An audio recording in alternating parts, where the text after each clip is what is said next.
Hello and welcome to Small Game Adventures. I am Mootle and this is our first episode into the game of Magicka.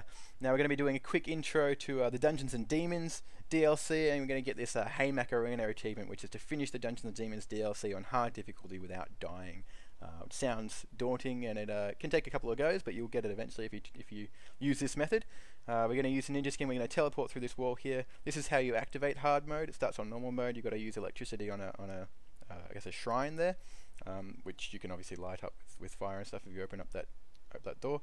I'm using the ninja skin, so I have this smoke bomb. You'll find that for most of my tutorials, I like using the ninjas because you've got a lot of maneuverability. The downside, of course, is that he dies really fast. He's got essentially no health, so you need to be really conscious of your shields when you're using the ninja. So we're going to be using a rock fire shield for essentially the entirety of this run through. We could use a fire shield. There's a lot of fire, obviously, in the Dungeons and Demons DLC.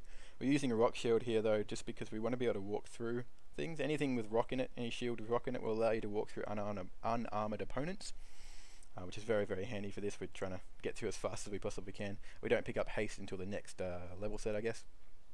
So we're going to run up here, activate this, teleport back through the wall again, and run out.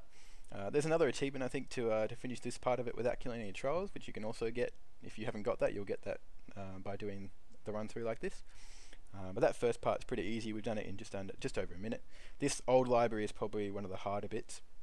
The reason being that these mages here will cast nullify on you, and that will get rid of your shield. So if you get hit by something when they've nullified you, then you're in trouble. So you're going to pick up this haste, wait until they nullify it, renew your shield, put on haste, and teleport across this cavern here. Keep your shield up. Try and stick behind this wall up on the left there. Otherwise, a Khan and there's a mage that can hit you if you run straight up to the barrier, waiting for your smoke bomb. Other than that, this part is pretty easy again. I'm going to run straight through, teleport back through all these doors. It's a very, very handy ability to have. This area here, just up, there's like a well that if you run into it, you can activate the fight. Obviously we don't really want to fight, so we're going to walk around the well and teleport backwards through the door. Make sure you renew your haste. It's really important. This is a finely tuned area, so we're going to run straight up here. We're going to renew our haste again behind this barricade so we don't get hit by the beholder there. Teleport backwards through.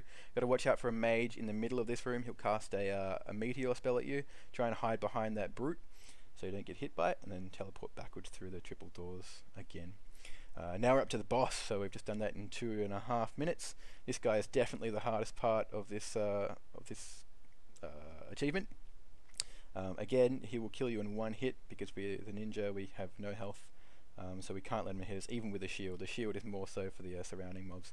These blades in the corners though are really, really handy. They do about 14k damage if we run him into them. So our entire tactic is basically to do a little bit of niggling damage and running him into all these blades.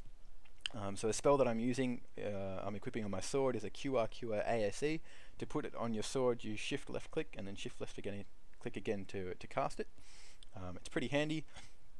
I do normally prefer to use something like a steam electric beam of some variety for bigger opponents like this, but obviously there's fire everywhere and the steam won't be working as well as possible, and we don't need to do too much damage to him. The 4 blades combined will do 90% of the damage. We just need to touch him a little bit as we're running away to get the kill with the final blade. So you notice I'm constantly renewing my haste, my shield, and that weapon attack. We're pretty much ignoring all the enemies coming in from the sides. We don't need to worry about them unless they're a mage and they're going to nullify our shield, in which case we just need to either take them out quickly if we need to, if it's really early, or just keep on renewing our shield religiously. So we're almost done here. We've just got one more blade to go. We're going pretty well. It's really easy, especially with the spell that I'm using, to accidentally get yourself, which is really nasty, and the worst smasher can knock you down sometimes, so that can be something to watch out for. But we're pretty much done here. It's not too bad. With a bit of practice, I can guarantee you'll be able to do it. This is that steam electric beam, and the final blade, we've taken him out. It's taken us 14 minutes and 13 seconds, so not too long. I can say it did take me probably about 7 or 8 tries to get this recording like this, but you can definitely do it in a good maybe half an hour to an hour of trying, and you'll be alright. So I hope that was interesting. We'll get up some more tutorials and walkthroughs of Magicka soon. And until then, I highly recommend downloading or continue playing the game. It's really, really fun. I'll catch you next time.